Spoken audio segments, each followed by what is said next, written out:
Analyst Paul Harding is here from Martin Harding Mazzotti. Hey, Paul, how are you? Hey, good morning. Good morning, guys. Hey, so we've talked a lot over the years about how laws have to they're trying to catch up to technology. Technology moves so quickly, and sometimes the law moves very slowly. Fascinating case involving a Schenectady woman. This woman, Joelle Grant from Willow Avenue in Schenectady. Police say she was involved as the driver in a drive-by shooting in Schenectady. Nobody hurt, but as part of this investigation, she was charged, and they took her cell phone. And cell phone, all of a sudden, all the data was suddenly wiped clean. It's what usually happens if you have a lost or stolen phone.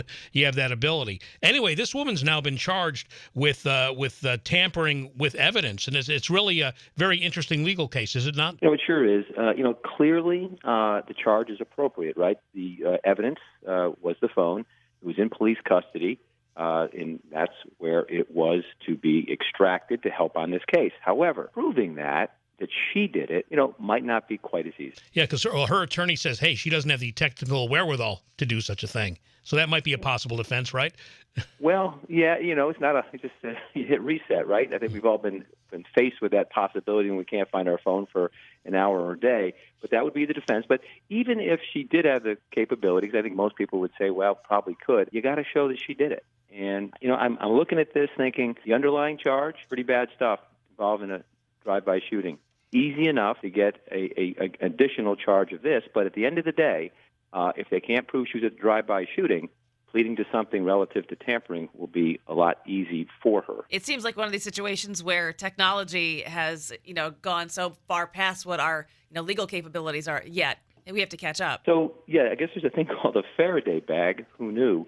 But yeah. You put the phone in a Faraday bag, and I guess the reset doesn't work. So keep our phones out of Faraday bags, I guess. But the police didn't have them, didn't know what they were.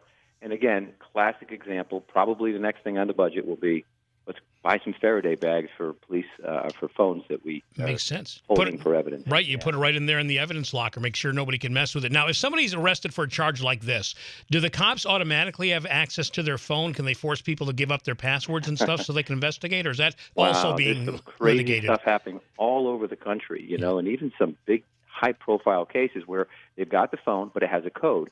They won't give the code, and they don't have to give the code, and Apple isn't talking, So this is going through the federal courts right now as to whether or not these phone providers have to give the encryption code to allow the police in. And we're talking, I think it was one of the shootings out in Los Angeles. San Bernardino, yeah. Case. It sure is. That's the one that's working its way through the court system. Yeah, that terror case. Speaking to our legal analyst, Paul Harding, Martin Harding Mazzotti. One other story this morning. Keith Raniere, the founder of Nexium, charged with sex trafficking, among other things. He's making a third attempt now to get released on bail. One of his attorneys is Paul Derhanessian locally.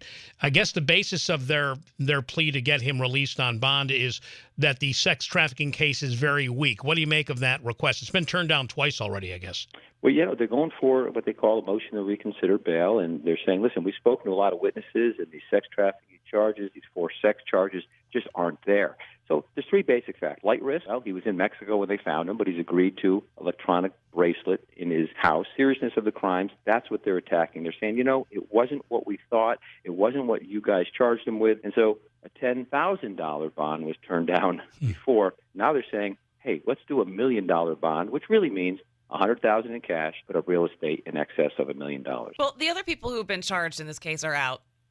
So I guess following that reasoning, why would he be held? But he was the ringleader, and he has access to all of these people who are willing to put up the bond, but they don't want their name out there. Again, go back to a basic axiom that we are innocent until proven guilty, and therefore bail is something that people should get unless. So as they start kind of chipping away at these factors, does give Mr. Raniere a better opportunity for bail.